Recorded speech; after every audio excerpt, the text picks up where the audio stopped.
கேஎம்எஸ்எம் குமரி கலைக்களஞ்சியம் ராஜசேகராசன். வணக்கம் நேயர்களே.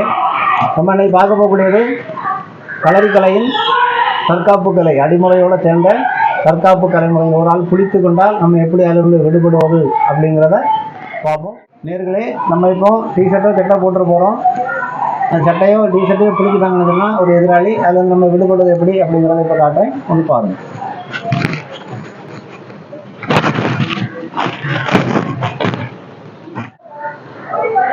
நேயர்களே, இப்போ பண்ணினதை ஒன்று கூட பொறுமையாக செய்து காட்டுறேன், ஒன்று பாருங்கள்.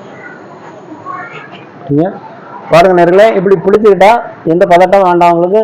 பாருங்கள், ஒரு கை எடுத்து பிடிச்சிருக்காங்க, இன்னும் ஒரு கை இருக்குது. பாருங்கள், நம்ம என்ன பண்ணுறோன்னே, நம்ம வலது காலை தூக்கி வச்சு வலது கை எடுத்து ஒரு இடி கொடுக்குறோம் மூக்குக்கு. பாருங்கள், அவங்களுக்கு ஒரு கை இருக்குது, அதை செருக்காச்சு.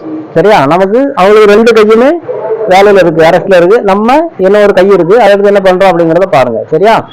அப்படியே நின்று கூட தள்ளலாம், இடது காலம் முன்னாடி தூக்கி போட்டு தள்ளலாம். அது உங்க சௌரியத்தை பொறுத்தது. பாருங்க, இந்த கையை உள்ளங்கையால இந்த மூக்குல எப்படி வச்சு ஒரு தள்ளு, அப்படி இருக்கு. நேர்களே, நம்ம இப்ப பாருங்க, நம்ம ஒரு ஆள் சட்டையை பிடிச்சிக்கிட்டா எப்படி பண்றது அப்படிங்கிறத போட்டிருக்கோம். நிறைய பேர் நீங்க இந்த வருமத்தை கேட்குறீங்க. வருமமும் இதுவும் ஒண்ணுதான், நம்ம பேரை தான் சொல்லலை, ஆனா வருமம் தான். இது நம்ம பண்றது அவ்வளவுமே வருமம் தான். அது ஒன்று நீங்கள் பாருங்கள், பெரிய பார்க்கக்கூடிய ஆசான்மார்களுக்கு அவ்வளோருமே தெரியும் நம்ம பண்ணுறது வருமம் தான். எங்கே இருக்கிறான், எங்கே செய்கிறான், என்ன பண்ணுறாங்கிறதுலாம் தெரியும். இருந்தாலும் இந்த வீடியோவை நீங்கள் பாருங்கள், நல்லா ஆதரவு தாரீங்க. இதுபோல் இன்னும் எனக்கு பல வீடியோக்களுக்கு ஆதரவு தர வேண்டும். சப்ஸ்கிரைப் பண்ணுங்கள், ஷேர் பண்ணுங்கள், லைக் பண்ணுங்கள். உங்களுக்கு பிடித்திருந்ததுன்னா கமெண்ட் பண்ணுங்கள். சரியா?